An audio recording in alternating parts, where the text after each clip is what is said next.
एक कमरे में मंजू अपने मोबाइल पर किसी से बात कर रही है। उसकी आवाज में अधिकार है। हेलो, मैं मंजू बोल रही हूँ, ठाकुर रघुवीर सिंह की बेटी। जी बिटिया रानी, आपका आदेश। रूपनगर में शर्मा की फैक्ट्री है। उन्होंने मेरे ससुर जी के साथ बहुत बुरा व्यवहार किया है। लेकिन ये कहानी शुरू कैसे हुई थी, आइए जानते हैं। गुप्ता परिवार का सुंदर घर, राजेश जी का छोटा सा कपड़े का व्यापार है। स्नेहा ने अभी अभी व्यापार की पढ़ाई पूरी की है। पापा, अब मैं आपके धंधे को बिल्कुल नया रूप दूंगी, नई तकनीक लगवाऊंगी। हाँ बेटी, तुम्हारी पढ़ाई का फायदा उठाना चाहिए।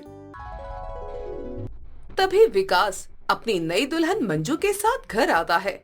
मंजू सादे सूती कपड़े में है, सिर पर दुपट्टा है। माँ पापा, ये मंजू है। मैंने इससे प्रेम विवाह किया है। क्या कहा? बिना हमसे पूछे शादी कर ली? विकास, ये क्या किया तुमने? नमस्ते माँ जी, पापा जी, मुझे माफ कर दीजिए। मैं जानती हूँ कि मैंने गलती की है। माँ पापा, मंजू बहुत अच्छी लड़की है। मैं इससे बहुत प्रेम करता हूँ। ये तो बिल्कुल सादी सी लगती है। भाई ने इसमें क्या ही देखा होगा। अब जो हो गया सो हो गया। अब ये हमारी बहू है। आओ बेटी, अंदर आओ। अब तुम इस घर की बहू हो। रात को खाने की मेज पर पूरा परिवार बैठा है। रोटी लेंगे? हाँ बेटी, तुमने बहुत अच्छा खाना बनाया है। वाह, खाना तो बहुत स्वादिष्ट है। कहाँ सीखा इतना अच्छा खाना बनाना? माँ जी, घर पर ही सीखा है। हाँ, गांव में तो सब कुछ सिखाते हैं, खेती बाड़ी, खाना पीना। भाभी, तुम्हारा गांव कैसा है? वहाँ खेत होंगे ना? हाँ छोटी, हमारे यहाँ बहुत हरियाली है। स्नेहा, तुम्हारी ये बातें ठीक नहीं लग रही। पर मैंने तो कुछ गलत नहीं कहा। खाने के बाद मंजू बर्तन धोने लगती है। सुधा जी खुश हैं, लेकिन स्नेहा अभी भी संदेह में है। अगले दिन मंजू घर के काम में हाथ बटाती है। स्नेहा अपनी सहेली प्रिया के साथ बात कर रही है। यार प्रिया, मेरे भाई को न जाने क्या मिला है इसमें। देख तो कैसे सादे कपड़े पहनती है, बिल्कुल किसी काम वाली की तरह लगती है। अरे प्रेम में अंधा तो तुम्हारा भाई है, तुझे क्या परेशानी है? कम से कम घर का काम तो करती है। यार, मैं सोचती हूँ कि लोग क्या कहेंगे। मैंने पढ़ाई की है, नौकरी करने की सोच रही हूँ, और मेरी भाभी। अरे स्नेहा, तू बहुत सोचती है, वक्त के साथ सब ठीक हो जाएगा। उधर मंजू रसोई में सुधा जी की मदद कर रही है। मंजू बेटी, तुम तो बहुत अच्छी हो, घर के सारे काम भी जानती हो। माँ जी, ये तो मेरा फर्ज है। तभी आर्यन के जोर से चिल्लाने की आवाज आती है। वो अपनी गणित की किताब को लेकर परेशान बैठा है। ये गणित की समस्या समझ ही नहीं आती है। कल परीक्षा है, मैं फेल हो जाऊंगा। आर्यन, मैं अभी पापा के दफ्तर का काम कर रही हूँ, थोड़ी देर बाद आकर तुम्हें समझाती हूँ।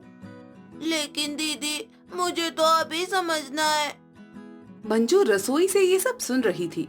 वो चुपचाप आर्यन के पास जाती है। आर्यन, क्या परेशानी है? मैं देखती हूँ। भाभी, ये बहुत कठिन गणित है, तुम्हें थोड़ी आता होगा। अरे दिखाओ तो। अरे ये तो बहुत आसान है। यहाँ देखो, पहले ये हिसाब लगाओगे, फिर ये। मंजू तेजी से कठिन गणित के सवाल हल करने लगती है। हर स्टेप को समझाती जाती है। अरे वाह भाभी, तुमने तो कमाल कर दिया। इतनी आसानी से हल कर दिया। ये तो मेरी दीदी को भी नहीं आता था। तुमने कहाँ से सीखा? तुम तो गांव से आई हो ना? अरे छोटी, बस थोड़ा बहुत पता है, अब तुम भी समझ गए ना? हाँ भाभी, मैं तो सारे सवाल हल कर सकूंगा। स्नेहा ये सब देख रही थी। वो हैरान रह जाती है। ये कैसे हो सकता है? मंजू को इतनी कठिन गणित कैसे आती है? गांव की लड़की को कैसे पता होगा ये सब? अगली सुबह नाश्ते की मेज पर राजेश जी बहुत परेशान लग रहे हैं। कई कागजात सामने रखे हैं। क्या बात है जी, बहुत परेशान लग रहे हैं। कल रात भी ठीक से सोए नहीं। अरे शर्मा जी का 40 लाख का पैसा अटका है। 3 महीने से टाल मटोल कर रहे हैं। कहते हैं अगले महीने दे देंगे। पापा, मैंने उन्हें कितनी बार फोन किया है, हर बार यही कहते हैं थोड़ा इंतजार करो। इन लोगों का कोई भरोसा नहीं। अब तो कानूनी कार्रवाई करनी चाहिए। लेकिन बेटा कानूनी झंझट में साल भर लग जाएगा। तब तक तो हमारा धंधा ही बैठ जाएगा। हे भगवान, अगर पैसे नहीं आए तो क्या होगा? पापा, कहीं हमें अपना घर तो नहीं बेचना पड़ेगा? पता नहीं बेटा, कुछ समझ में नहीं आ रहा है। मंजू चुपचाप सब कुछ सुन रही थी। उसके चेहरे पर चिंता के भाव हैं। पापा जी, हाँ बेटी। अगर आप चाहें तो मुझे शर्मा अंकल जी का नंबर दे दीजिए। मैं एक बार बात करके देखती हूँ। तुम क्या बात करोगी? ये धंधे की बात है। बेटी मंजू, लेकिन तुम्हें क्या पता होगा इन सब चीजों का? पापा, मंजू बहुत समझदार है, शायद कोई रास्ता निकाल ले। पापा जी, मैं सिर्फ एक बार कोशिश करना चाहती हूँ। ठीक है बेटी। राजेश जी ने नंबर दिया। पूरा परिवार उत्सुकता से देख रहा है। मंजू फोन पर बात कर रही है। सब लोग उसे सुन रहे हैं। उसकी आवाज में अद्भुत विनम्रता है। नमस्कार अंकल जी, मैं मंजू हूँ, विकास की पत्नी, राजेश अंकल की बहू। कैसे हैं आप? घर में सब ठीक है ना? फोन पर शर्मा जी का अचानक रूखा जवाब आता है। अरे हाँ, राजेश की बहू, अब क्या चाहिए? हाँ, पैसे मांगने के लिए फोन किया है? जी नहीं अंकल जी, मैं पैसों के लिए फोन नहीं कर रही हूँ। मैं तो बस पूछना चाहती थी कि आपकी फैक्ट्री कहाँ पर है? फैक्ट्री? क्यों पूछ रही हो? क्या करना है जानकर? बस यूं ही अंकल जी, जानने की इच्छा थी। रूपनगर में है, बहुत बड़ी फैक्ट्री है मेरी। 500 लोग काम करते हैं। तुम्हारे ससुर जी के छोटे से धंधे से 100 गुना बड़ा है। अरे वाह, आप तो बहुत बड़े व्यापारी हैं। हाँ तो अब क्या चाहिए? अरे पैसे की बात करनी है तो साफ साफ बोलो। वैसे भी अभी पैसे नहीं हैं, जब होंगे तब दे देंगे। अंकल जी, मैं पैसों के लिए नहीं। अरे छोड़ो ये सब बातें। तुम लड़कियां क्या जानो व्यापार की बात, हैं? अपने ससुर से कहना धैर्य रखें। पैसे तो देने ही पड़ेंगे, लेकिन अभी नहीं हैं। जी समझ गई अंकल जी। हाँ, और सुनो, अब दोबारा मुझे फोन मत करना, न तुम न तुम्हारा ससुर। जब मेरा मन होगा तब पैसे दूंगा, समझ गए? जी ठीक है अंकल जी, नमस्कार। शर्मा जी ने बदतमीजी से फोन काट दिया। पूरा परिवार अपमान महसूस कर रहा है। देखा बेटी, कितना बुरा इंसान है ये। कितनी बदतमीजी की है उन्होंने, ऐसे कैसे बात करते हैं? इन लोगों का यही तरीका है। पैसे हो गए तो राजा, नहीं तो कुछ भी नहीं। हे भगवान, अब क्या होगा? मंजू चुप खड़ी है। फिर वो अपना मोबाइल निकालती है और दूसरा नंबर डायल करने लगती है। पैसे तो देने ही पड़ेंगे। लेकिन बेटी, किसे फोन कर रही हो? शर्मा जी ने तो साफ साफ मना कर दिया। बस पापा जी, 1 मिनट। मंजू दूर जाकर दूसरा फोन करती है। इस बार उसकी आवाज में अधिकार और दृढ़ता है। हेलो, मैं मंजू बोल रही हूँ, ठाकुर रघुवीर सिंह की बेटी। फोन के दूसरी तरफ तुरंत आदरपूर्ण आवाज आती है। जी बिटिया रानी, आपका आदेश? रूपनगर में शर्मा जी की फैक्ट्री है। उन्होंने मेरे ससुर जी के साथ बहुत बुरा व्यवहार किया है। उनसे कहना कि 40 लाख रुपए तुरंत वापस करे। और हाँ, उन्हें बताइएगा कि सबके साथ सम्मान से बात करनी चाहिए। तुरंत हो जाएगा बिटिया रानी। धन्यवाद। मंजू फोन काट कर वापस आती है। उसका चेहरा शांत है। परिवार उत्सुकता से देखता है। गर्मियों का मौसम चल रहा था। कमला अपने घर में एसी लगवाने के बारे में सोच रही थी। ऐसे में कमला की बहू जिया, रिया, माया, सोना और सीमा, ये 5 बहुएं अपनी सास के पास आती हैं और बोलती हैं। तो माँ जी, आप एसी लगवा रही हो ना इस बार? जब से आपने एसी लगाने के बारे में बताया है ना, मुझे तो इतनी ज्यादा खुशी हो गई है कि क्या ही बताऊं अब। मैं तो इंतजार कर रही हूँ कि बस जल्दी से एसी लग जाए और उसकी ठंडी ठंडी हवा खाऊंगी। और नहीं तो क्या, मैं एसी की ठंडी हवा में बैठ के वेब सीरीज देखूंगी। अरे और नहीं तो क्या, मैं सुबह का, शाम का, रात का, हर वक्त का खाना ना मैं एसी के नीचे ही बैठ के खाना खाऊंगी और कहीं नहीं। कमला के पांचों बहुएं एसी को लेकर अपनी अपनी डिमांड के बारे में बात कर रही थी और तभी कमला बोलती है, घर में एसी लगाने का मतलब ये नहीं है कि तुम पांचों आलसी बन जाओगी। घर में एसी सिर्फ रात को चलेगा और वो भी तुम पांचों एक साथ सोओगी। ये आप क्या कह रही हैं माँ जी? एसी भी लगवा रही हैं, ऊपर से नाइंसाफी भी कर रही हैं। अरे और नहीं तो क्या, हम 5 बहुएं 5। अरे एक बहू होती ना पंखे में भी एडजस्ट कर लेती, लेकिन हम 5 ना इस एसी में ना एडजस्ट नहीं कर पा रहे। अरे आप एक काम कीजिए, पूरे घर में ना 3 तो एसी होने ही चाहिए, वो तो कंपल्सरी है। 3 क्यों, मैं तो कहती हूँ हर बहू के कमरे में ना अलग अलग एसी लगवा दो। और नहीं तो क्या, ऐसे सब एक ही कमरे में सोएंगे तो क्या अच्छा लगेगा। माँ जी, अब जब पैसे खर्च हो ही रहे हैं तो दिल खोलकर खर्च कीजिए ना, ऐसे कटौती क्यों कर रही हैं? तुम पांचों की सास हूँ मैं, समझे? और मुझे क्या करना है और क्या नहीं ये मुझे बहुत अच्छे से पता है। दिन में सभी के कमरों में कूलर चला करेगा और रात को एसी चलेगा, वो भी एक ही कमरे में। और वो कमरा मेरा होगा जिसमें एसी चलेगा और तुम सब वहीं सोओगी। पर ये तो गलत है ना माँ जी, ऐसा नहीं होना चाहिए। अगर गलत है तो फिर ठीक है, एसी लगवाने का प्लान कैंसिल कर देते हैं। नहीं नहीं माँ जी, ऐसा मत कीजिए। एसी को लेकर हमारे बहुत सपने हैं, हमारे सपने मत तोड़िए माँ जी। जी माँ जी, आप चाहे तो एक ही एसी लगवा दीजिए, पर लगवा जरूर दीजिए।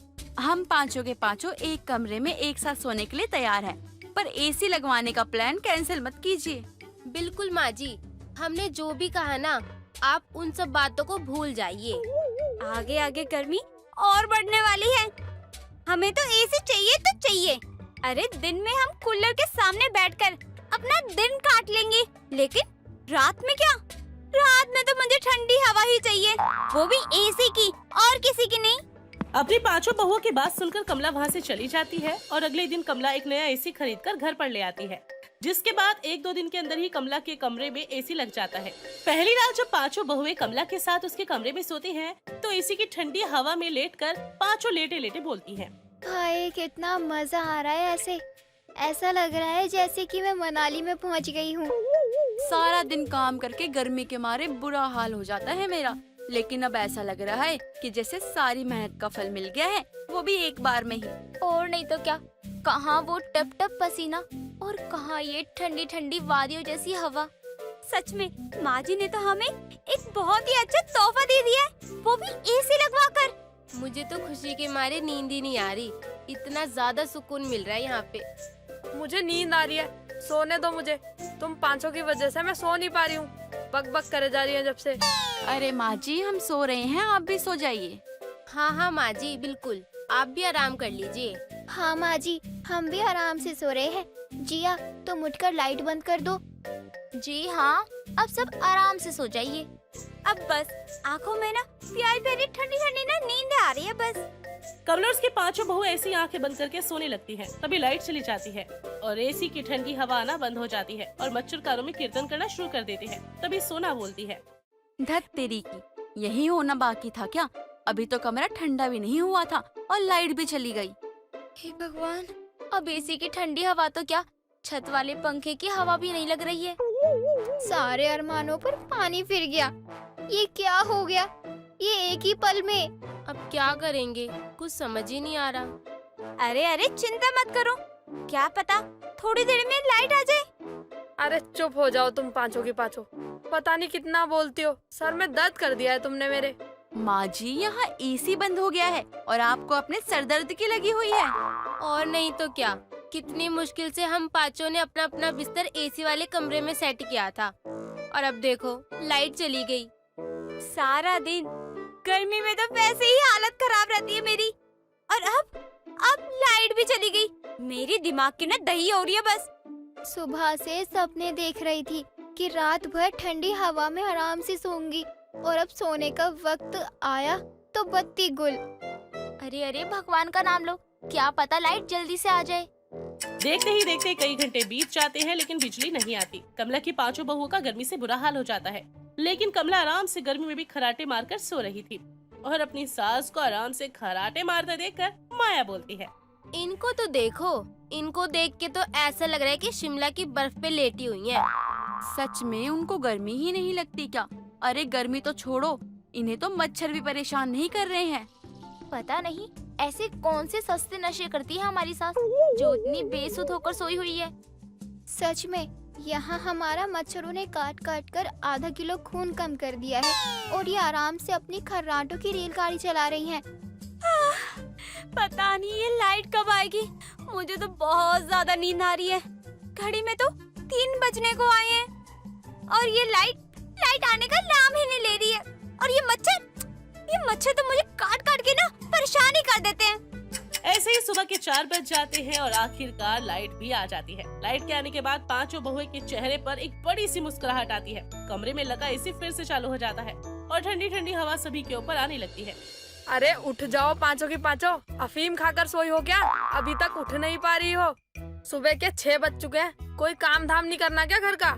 सोने दीजिए ना माँ जी, सुबह सुबह ही तो लाइट आई है, उसके बाद ही सोए हैं। और नहीं तो क्या, आप तो आराम से खराटे मार के सो रही थी। हमसे पूछ के देखे कि हमारे ऊपर क्या बीत रही है।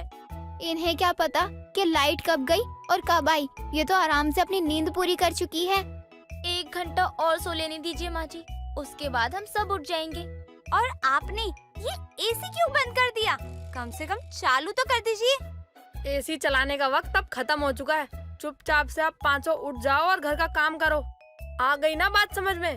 वरना आज के बाद से तुम में से किसी को भी एसी के नीचे नहीं सोने दूंगी मैं। कमला की बात सुनकर पांचों बहुएं नींद भरी आंखों में उठकर खड़ी हो जाती है, जिसके बाद वो घर के कामों में लग जाती है। दिन गुजरते चले जाते हैं और गर्मी बहुत ज्यादा बढ़ने लगती है। गर्मी की वजह से लाइट के लंबे लंबे कट लगना शुरू भी हो जाता है। ज्यादातर बिजली के कट यहाँ पर रात को ही लगते थे, जिस वजह से पांचों बहुओं को एक अच्छी नींद नसीब नहीं हो रही थी। अब एक एसी और 5 बहुएं, लेकिन पांचों में से किसी को भी इसका भरपूर फायदा नहीं मिलता, जिस बात से पांचों बहुएं परेशान थी।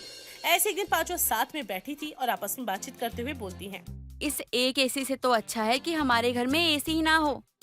नहीं तो ये एसी के चक्कर में ना पूरी की पूरी रात की नींद ही चली गई है। अरे रात को जगना पड़ता है इसके लिए तो। ये एसी बस मन बहलाने के लिए है। इसे सिर्फ देखकर ही हम तसल्ली कर सकते हैं। इसकी ठंडी हवा में आराम से सोने का सुख तो हमारे पास ही नहीं है। और नहीं तो क्या, जब से घर में एसी लगा है तब से लाइट के इतने लंबे लंबे कट लगने लगे हैं ना कि पूछो ही मत। अरे मैं क्या ही कर रही थी? पूरी रात मच्छरों के साथ ना मैंने जागरण किया है। मुझे ऐसा लगता है कि माँ जी के कमरे वाले एसी को छोड़ के हम पांचों को अपने अपने कमरे में ही सोना शुरू कर देना चाहिए। अरे कम से कम आराम से नींद तो आएगी। बिल्कुल सही, मैं तो नहीं सोने वाली अब से एसी वाले कमरे में। मैं भी नहीं सोने वाली रात को, चाहे लाइट क्यों ना चली जाए। मैं अपने कमरे में मच्छरदानी लगाकर ही सो जाऊंगी। मैं तो पहले ही मच्छरदानी लगा कर आई हूँ और कॉइल का पैकेट भी ले आई। इस तरह पांचों बहुएं रात को अपने अपने कमरे में सोने के लिए सलाह बना लेती हैं और कमला अपने कमरे में अकेली होती है और एसी चलाकर आराम से सोती है। पांचों बहुएं अपने कमरे में आराम से सो जाती हैं। दिन गुजरते हैं और कमला अपनी बहुओं को अपने अपने कमरे में सोता हुआ देखकर थोड़ा हैरान रह जाती है और अपनी पांचों बहुओं से बोलती है, क्या बात है, जब मैं घर में एसी लगवा रही थी तब तो तुम पांचों की पांचों बहुत खुश थी। अब क्या हो गया? अपने अपने कमरे में क्यों सो रही हो? क्योंकि एसी की हवा मिल ही कहाँ रही है। आप खुद तो सो जाती हैं रात भर और फिर रात में लाइट चली जाती है और हम पांचों बस जगराता करती रह जाती हैं। और नहीं तो क्या, आपको तो पता भी नहीं होता कब लाइट आ रही है कब लाइट जा रही है। हम पांचों बारी बारी आपको हवा जो करती हैं। माँ जी, बहुएं 5 और एसी 1, फिर भी हम गुजारा करने की कोशिश कर रहे थे, लेकिन ऐसी तो बात नहीं बनेगी ना, इसीलिए हम पांचों अपने अपने कमरे में सो जाती हैं। जब से हमने अपने कमरे में सोना शुरू किया है ना, अब लाइट आए या जाए हमें कोई फर्क नहीं पड़ता। हमारी तो नींद भी पूरी हो जाती है अच्छे से। और नहीं तो क्या, आपके कमरे में कभी कभी सोफे पे, कभी जमीन पर, कभी चटाई लगाकर हमें सोना पड़ता है। मेरी कमर में ना अकड़ ही आ रखी है। इसलिए आपका एसी आपको ही मुबारक हो। हम पांचों में से किसी को भी आपके साथ नहीं सोना है। आप ही सोइए अपने एसी में, हमें नहीं सोना आपके एसी के नीचे। अपनी बहू की सारी बात सुनकर उसको बहुत ही बुरा लगता है, पर बेचारी कमला करती भी तो क्या करती। साथ ही एक घर में एक ही एसी था, 5 एसी भी तो नहीं लगा सकती थी। अब ऐसे ही कुछ दिन बाद कमला अपने कमरे में लगाया हुआ एसी उतारकर बाजार में बेच आती है और कुछ पैसे डालकर उसमें 5 नए कूलर खरीद लेती है। अब घर के 5 नए कूलर देखकर पांचों बहुएं हैरान हो जाती हैं और तभी कमला बोलती है, बहू, तुम सबके कमरों में जो कूलर लगे हुए हैं ना, वो बहुत ज्यादा पुराने हो गए हैं। अब मेरे पास इतने पैसे तो है नहीं कि मैं सबके कमरों में एसी लगवा दूं, पर मैं तुम सबके लिए नए कूलर ले आई हूँ जो तुम्हें एसी जैसी ठंडी हवा देंगे। पर माँ जी, ये तो 5 ही है ना, तो क्या आप कूलर की हवा के नीचे नहीं सोएंगी? इसका मतलब ये है कि आपने अपने कमरे का एसी उतरवा दिया ताकि हम पांचों के रूम में कूलर लग सके। माँ जी, एसी बेचने की क्या जरूरत थी, जो आपने अपनी एसी ही बेच दी हमारे कूलर लगवाने के चक्कर में। माँ जी, हम पांचों के चक्कर में आपने अपने कमरे से एसी क्यों उतरवा दिया? हम सब अपने पुराने कूलर के साथ खुश थी। कोई बात नहीं बहू, तुम पांचों की खुशी ही मेरी खुशी है। मुझे तो वैसे भी गर्मी में बिना कूलर या पंखे के नींद आ ही जाती है। मेरी चिंता मत करो, मैं ऐसे ही सो जाऊंगी। पर अब आपको भी बिना कूलर पंखे के सोने की जरूरत नहीं है। जब आप हमारे लिए कूलर लाई है ना, तो फिर आप भी इसकी हवा जरूर लेंगी। बिल्कुल, आप बारी बारी से हम पांचों के साथ एक एक दिन सोया करेंगी। जितना हक हमारा इन कूलर पर है, उससे कहीं ज्यादा आपका भी है।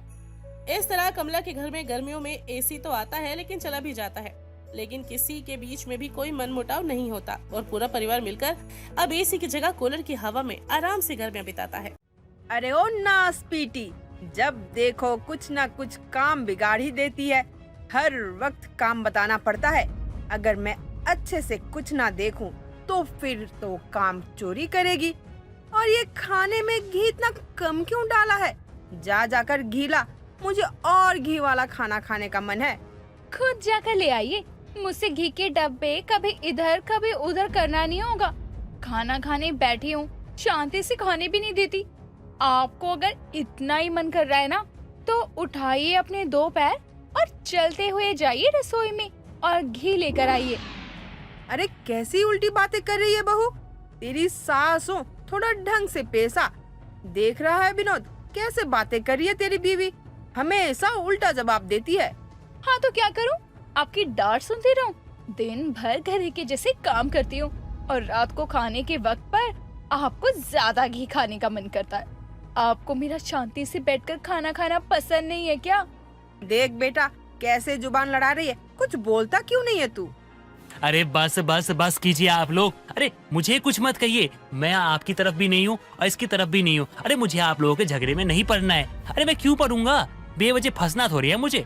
इसकी तरफ से बोलूंगा तो आप सुनाओगी, आपकी तरफ से बोलूंगा तो ये सुनाएगी। और हाँ, मैं रोज सोचता हूँ घर जाऊंगा, चैन से खाना खाऊंगा, आराम से सो जाऊंगा, लेकिन नहीं। विनोद बिना कुछ खाए अपने कमरे में चला जाता है और पीछे पीछे वंदना भी चली जाती है। मालिनी भी अपना मुंह बनाते हुए अपने कमरे में जाती है। अगली सुबह वंदना घर का सारा काम करके खुद के लिए चाय बनाकर पीते हुए सोफे पर बैठती है। तभी कुछ टूटने की आवाज आती है। हे भगवान, ये क्या था? लगता है कुछ टूट गया, लेकिन क्या? हे भगवान, ये क्या कर दिया आपने? 2 पल की भी खुशी बर्दाश्त नहीं हुई आपसे मेरी। बस चैन की सांस ही तो ले रही थी कि सासू माँ का चश्मा टूट गया। जैसा चश्मा टूटा है, वैसे ही अब वो मेरी हड्डी तोड़ेगी। माँ जी को भी ना जाने होश ही नहीं रहता कि क्या चीज कहाँ रखती हैं, कुछ पता ही नहीं। अब चश्मे के बिना तो उन्हें कुछ दिखेगा भी नहीं, और माँ जी जब उठेंगी तो सीधा मेरा गला पकड़ेंगी। वंदना सोच ही रही थी कि तभी मालिनी वंदना को बुलाती है। बहू, अरे ओ बहू, मेरा चश्मा तो पकड़ाना जरा। हे भगवान, इस चश्मे के बिना तो पूरी दुनिया अंधी लगती है। सब कुछ धुंधला धुंधला दिखता है। अरे ओ बहरी, सुनाई देता है कुछ? कब से चश्मा मांग रही हूँ। क्या हुआ माँ जी? अगर आप एक दिन बिना चश्मे के रह लेंगी तो क्या हो जाएगा? बाद में चश्मा ढूंढ लूंगी। तब तक ना आप सुबह की प्राकृतिक हवा अपनी आँखों पर ना लगने दो, ताकि आँखों की सारी दिक्कत खत्म हो जाए। ओहो, क्या बात है बहू। कल रात तो जहर उगल रही थी, तो आज क्या हुआ अचानक से? इतना प्यार बरसा रही है। पक्का कुछ काम बिगाड़ा होगा तूने। लो कर लो बात। अब तो किसी के बारे में अच्छा सोचना भी नहीं चाहिए। माँ जी, मेरी ना बस जुबानी कड़वी है, लेकिन मैं दिल की बहुत साफ और कोमल हूँ। आपसे ना कितना भी झगड़ लूं, लेकिन फिक्र तो करती हूँ ना आपकी। अच्छा, आज ये फिक्र कुछ ज्यादा नहीं हो रही है? अब बातें बनाना बंद कर और जाकर वही कर। जाकर मेरा चश्मा लेकर आ। याद तो है ना, कल तूने ही रखा था मेरा चश्मा।